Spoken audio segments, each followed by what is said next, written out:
Txigitazaleak egunon, hautanen gaude, Gipuzkoan, Sara deitu etxeko baratzean. Hemen, kasik eunta bi urte izan arte, bizi izan zen Jose Miguel Barandiaran.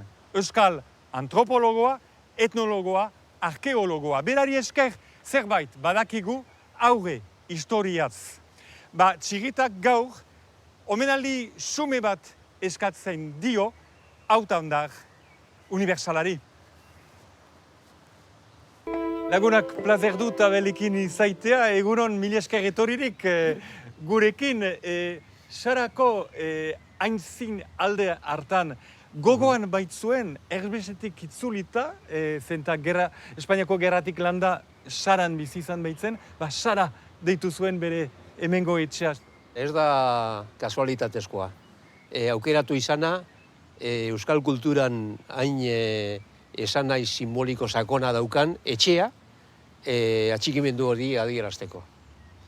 Babes sentimendu hori, ona etorri zanean 17 urte errestean egon da gero, nahi izan zuen, babes sentimendu hori berarekin ekartzea ona, eta hemen eraiki zuen etxe hau, bera eta bere iloba Pilar bizi zirenak gero, ondoren, horri Sara jarri zion izena, Sara etxea. Orduen argi dago hori dela. Eta ez hori bakarrik. Bere ilobira ere, Sara etxearen izena darama. Ez berea, ez zeurena, baizik eta Sararena. Eta ilobian dagoen hilarrian, agertzen den kurutzea, eta dituen, utzuneetan dituen simboloak ere, Saran jasotako kurutzearena dira. Horrek adiazten du, noski tristezia izan zuela, sorteria utzi beharra, egoaldea utzi beharra, gerla denbora, apaiz gorri, separatista, euskaldunegi batzuentzat, eta han noski euskaldunen artean bizi, maitatu zuen, eta lan handia egin zuen, Frantziarentzat, arpeak aztertuz eta. Bai, egin zuen lana, institutua sortuz, ikuska, institutua bera, eta horre inguruan ari ziren kanpoko persona eta erakunde oso importanteak, Europakoak eta Europatik Ameriketakoak bai, eta bar. Gero, jakintza bai, sortzen du, horre egiten du izugarrizko lan hori, ez? Eta aprobetxatzen du momentu hori Europan zehar hainbat biltzarretan parte hartzeko, nazioarteko biltzarretan eta baita hitzaldiak emateko bai Parisen pare bat aldiz, hiru aldiz, Bruselan bertan eta Londres eta bar.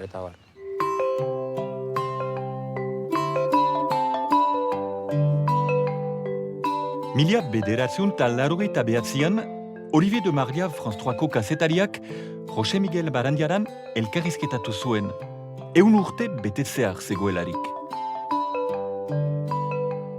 Frantsesez, bere bizitzaren atal nagusiak aipatu zituen ikerlariak.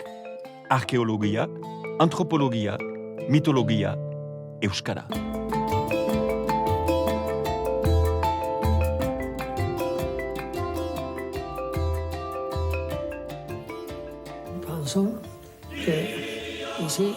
Euskaldunak edo proto-euskaldunak betidanik hemen direla uste dugu. Ez dira beste nunbaitik heldu. Gaurko euskaldunak bertako bilakaera Pireneotarraren ondorio dira. Kromagnon gizakia glazazio denboran hemen bizi zen, 40.000 urtez. Evoluzionatu den gizakiaren oinordekoa hemen euskaldunak dira. Eta euskera hizkuntza bera, historia aurreko aztarna dukegu.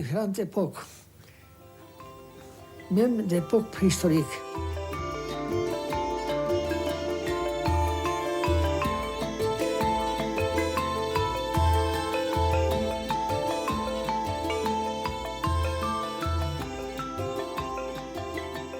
Lan egiten du jasoz guzti hori, ataundik hasita, eta batez be, ahozko tradizioak jasoz, mitoen inguruan, lamiak, gentilen historia guztiak, eta barez. Eta beti ere,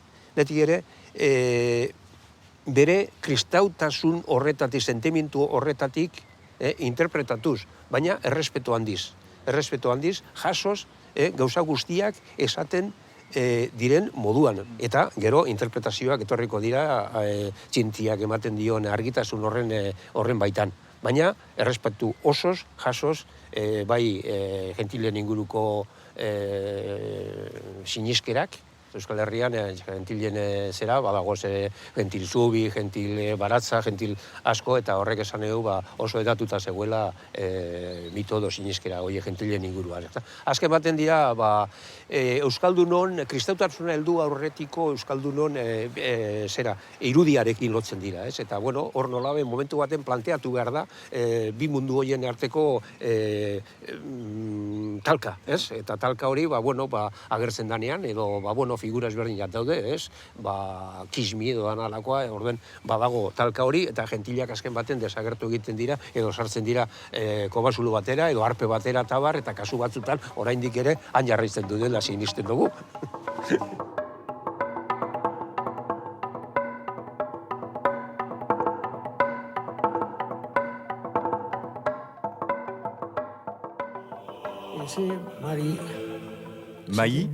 Mari, jankosa bat da, jeinu bat. Jenu eta jankotasun guztien buruzagia. Emazte bat da. Euskal mitologian, emazteek garrantzia handia dute. Lurra, eguzkiaren ama da. Eguzkia, horren alaba da, ez horren semea. Eta ilargia, bigarren alaba. Jenu hauek, emazteak dira.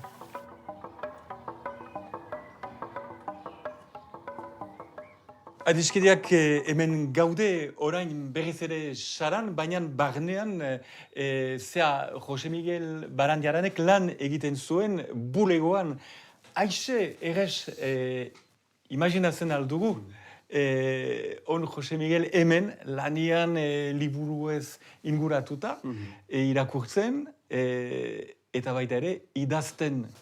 Hemen lan handia egiten zuela, hor bere maitxu horretan. Baina hortik aparte, bere landalana, bai arpeetan, kobasuloetan, bera jarraitu izan zuen horrekin oso adinean aurrera eginda ere. Adibidez esate baterako. Bere azkenengo induzketa arkeologikoak, Diman, Azlorre arpean egin zituenak, 1907-tik 1914 tartean egin zituen. 1914an, badakio zenbat urte zituen Jose Miguelek, ez, 84. Gasteizen, seminarioan dagoela, ja nabaritzen, berak, hemen ataunen jaso bizi izandako hori, eta bestalde Gasteizen seminarioan, eta testu inguru kultuago, esango gonke, edo zientifikoago horretan ikasitakoaren arteko batuketa egiterakoan, bera hasten da bere buruari galdera sakon batzuk egiten. Euskal kulturaz, modernitateaz, karo, 20. mendearen lehenengo hamarkadan gagoz, garai hori da, modernitatearen garaia, ez? Apaiz ordenatu aurreko udan, 1913an, ja aurkitzen dugu udako porretan, aurkitzen dugu Jose Miguel, Leitizken zera, hango irakaslea zen guntzen zera ikastaroa, herrien psikologiaz ikastaro baten ikasle moduan. Ze hortik ona etortzerakoan argi zeukan berak jarraituko zuela bere apaiz izatearekin, apaiz bizitzarekin, baina aldi berean goiti bera helduko ziola gure herriaren historia eta kulturaren azterketari. Eta orduan, transmititzen du hori, hemen atseman dut nire etxean liburu bat, altunak idazitakoa, bere jarraitzalitako bat, hainitz izan dira, baina hor ikusten da eskola sortu zuen. Bai, eskola eta gainera aitzindaria da, moderno esango gonke gaur egun, ez? Gaur egun, errez ulertzen dugu, gizarte zientzietan aritu izan gareno, disiplinartekotasunaren planteamendua. Baina, karo, ari gara, 100 piku urte, orain dala 100 piku urte, eta Jose Miguel ja hori planteatzen du, batez ere, ezinbestekoa zala historia aurrea, arkeologia eta etnografia, esate baterako. Gainera, alegin duzan hor bide bat, norabide bat markatzen, ondorengo ikertzailei ere. Bere lehenbiziko urratsak gogoan izan da, batzuek esaten zuten, lagun eguren, zea Arantzadi eta bera zirela, eta bada oso esaldi polita, hiru trogloditu zirela tristeak. Baina berak esatu ez. Troglodita agian baiez, baina tristeak ez esaten du. Bai, bueno, hombre, hor pena bat da, justo lanean ari zirela sortzen da Espainiako Gerra Zibila, gainea lanean ari zirela Kobasuloetan, Euskalo baten, eta banatzen dira, eta gehiago ez dute elkar ikusten.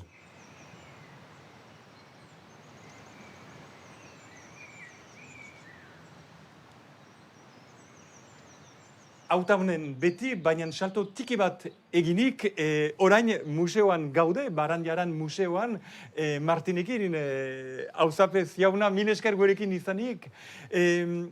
Elkartu ginenean, aipatu zenidan, Barandiaranen figuraren importantzia zuen herrian, bere herrian.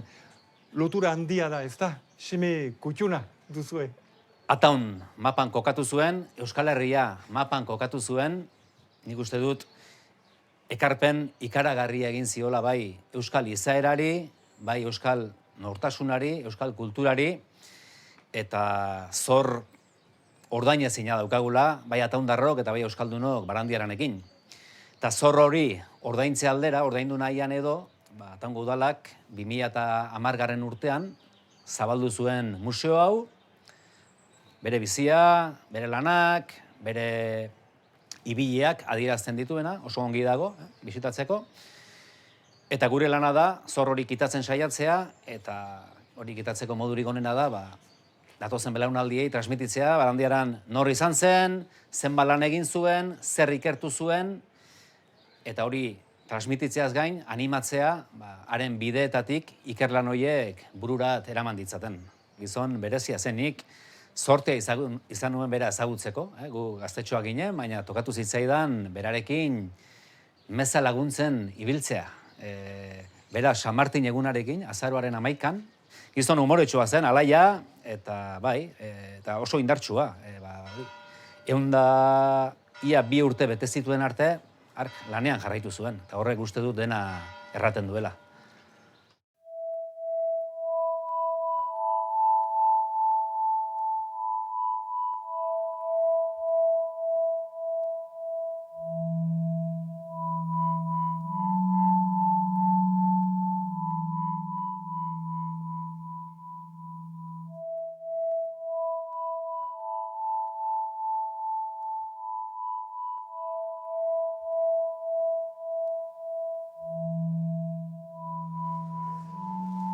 Amaia, beraz, mapa hori ikusten dugunean, ditugu beraz leizezuloak, karpeak, eta sakatzen balin badut potoia? Zer gertzen da bera? Bai, hauek dira aztarnategiak daude irudikatuta, bai, Euskal Herriko aztarnategiak. Jose Miel Barandiaran etzan izan Euskal Herriko lehenengo arkeologoa, bai, aurretik bazeuden beste lan batzuk eginda, hor puntu urdin batzuk ikusten ditugu Aralarko zona hortan, baina botoia sakatzen baldin badezu gorriz irudikatzen direnak edo pizten direnak dira Barandiaranek eta bere lantaldeak egindakoak, edo landutakoak, bai? Ze lana? Hor ikusten da, ez da? Oso ondo irudikatu duzute, bai, da, begibistakoa da. Hori da. Bueno, erbestalian ere egin zuen, horre ikusten da, sara inguru guzti hori, eta hor pila bat daude. Isturitze, Landa aritu zen, hori da.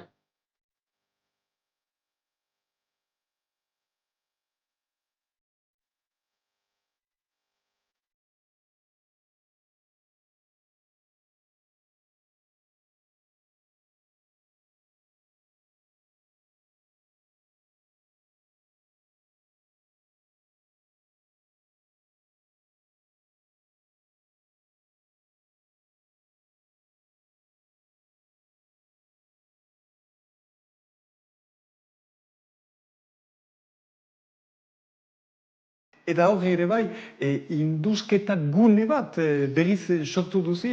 Aztarnategi pila bat daude Ataunen, eta horien replika bat edo pixkatxo bat da hemen atzean ikusten dana. Beti esaten dugun bezala, Barandiaran amateur bezala hasi zan, baina oso zorrotza zan egiten zuen lanarekin, modurik objektiboenean jaso nahi zituen evidentziak, eta orduan teknika berriak edo Europatik bidaiatzen zuen hortan, ikusten baldin bazuen teknika berriren bat edo aplikatzen zutela, berak hemen ezartzen zuen.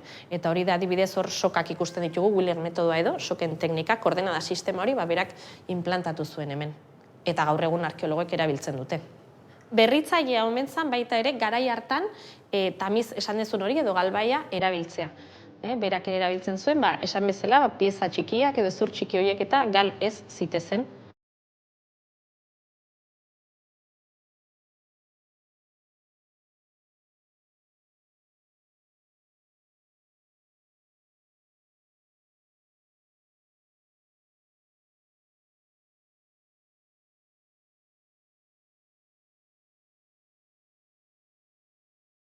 Hemen atoren adibidez, mitologia betidanik mantendu da oso bizirik, eta Barandiaranek, Jose Miel Barandiaranek ikuspegi hori eukizuen, bisio hori eukizuen. Berak bazekien gure mundua ikusteko modua edo aldatzen joango zala, eta berak jaso nahi zituen lehenauko iturak, lehenauko kontakizun horiek, ordura arte ezagutzen ziren bezalaxe. Eta horregatik iritsi zaizkigu gaur egunera arte. Hemen dago jardun magikoak deitu zion bideo bat, 1928an grabatuta, Txuri-beltzean. Berak Europatik kamera bat ekarri zuen. Lehen hau, ataunen oso bizirik mantentzen ziren ohitura batzuk grabatu zituen. Ez zituen bakarrik idatziz jaso. Baizik eta aitzindaria izan zen baita ere grabaketa horietan. Eta hor ikusten da nola, egongo dira 7-8 bat jardun magiko, batzuk iritsi dira gaur egunera arte arazorik gabe esan genezake, praktikan jartzen ditugu oraindik ere, eta beste batzuk ez.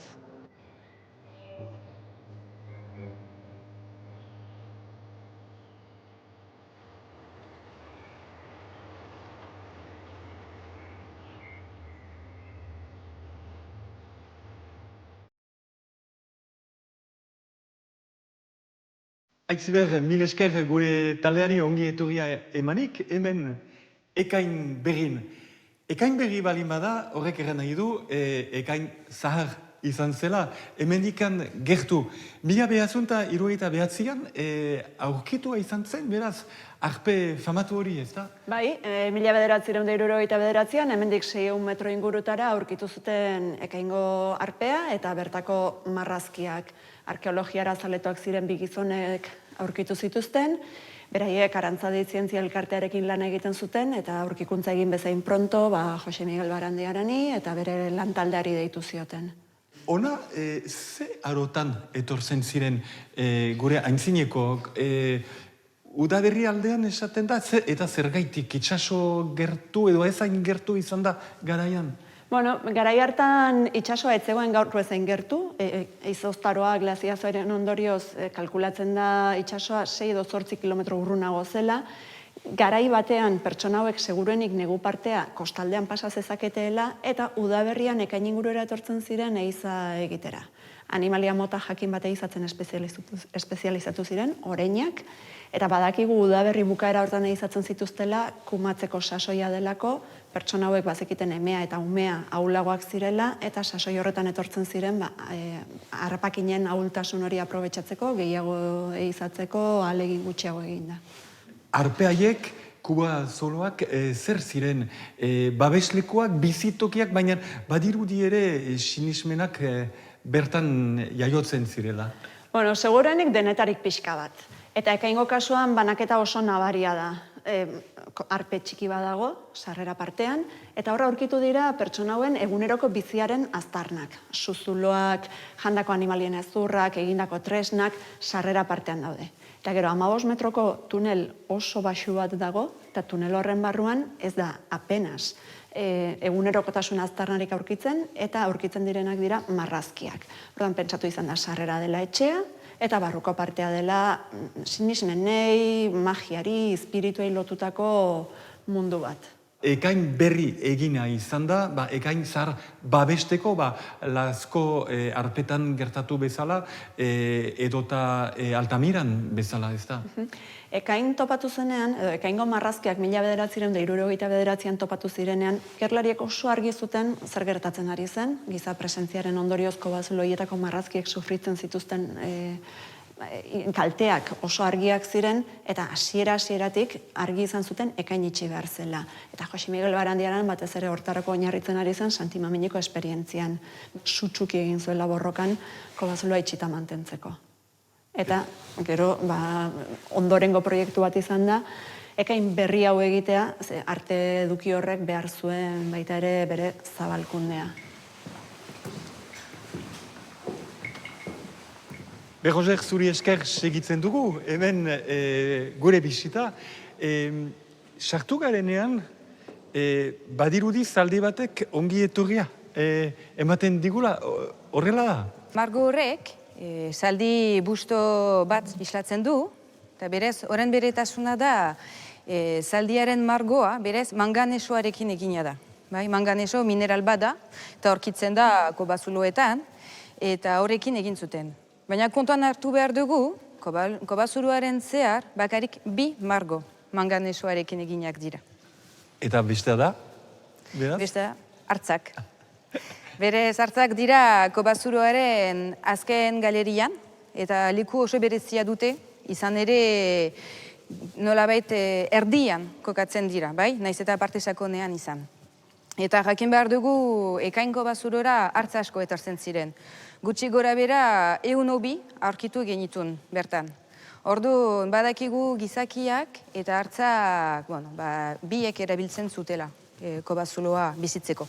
Gelditzen zaigun aztarn bakarra da horren errepresentazioa, eta bi dira. Eta bururik gabe? Horren inguruan hipotesia asko dira, oso zuhurra izan behar gara, ze garai hartan nola pentsatzen zuten, nola representatu nahi zituzten animaliak, oso zaila da jakitea, zindegu asmatu, dela 14.000 urte edo dela 3.000 urte, nola pentsatzen zuten, nola iludikatzen zuten haien mundua. Eta hipotesietako batek esaten du, horrela representatu zutela, izan ere, hartz batekin topo egitea, arriskutsuena guretzat, izaten da hartzaren hortzak, ahoa, eta hankak. Eta orduan hori saiesteko nolabait, ekiditzeko? Baliteke, baina hipotesi bat da. Zaldiak dira nagusiak hemen, kasik. Panel hori da aberatsena. André Leroy-Gourand antropologoak hori izan zuen, berarentzat izaten zela oso panel zoragarria, eta hain zuzen ere, kuarternarioko arteen arteko panel garantzitsua. Zaldien norantz bidea batzu dira eskuin ezkerrerat joaten, beste batzu alderantziz, zer adiazten da orduan horrela? Zaldi gehienak berez hartzei begiratzen du. Agian, horrela posizionatu zituzten abisatzeko, ez? Kasu. Hemen arrisku bat dago.